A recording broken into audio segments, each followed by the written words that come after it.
So I just want to throw this out here. We're so trained that service is martyrdom, which, by the way, by definition is not sustainable, right? Martyrdom always ends the same way, right?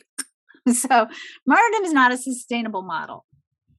And for us to really engage in a quantum economy, we have to be creating, we have to be creating resources. But the purpose of that creation is not to hoard or to destroy or to do it at all costs. The purpose is to create more, to have more, to share more, to be more, or to be more, to share more.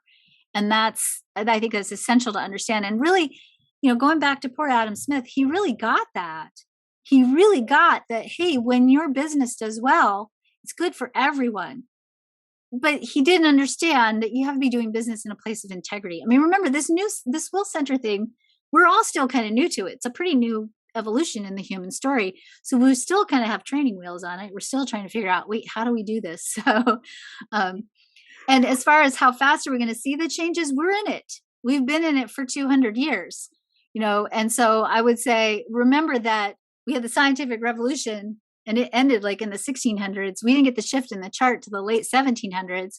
So we're at the tail end getting ready to go through the shift, but we've been laying the groundwork for it for hundreds of years now. So, this unfortunate state that our economy is in, the global economy, the misuse of resources as an out picturing of us really not mastering the lessons of the ego yet, we totally can shift it and we totally can change it.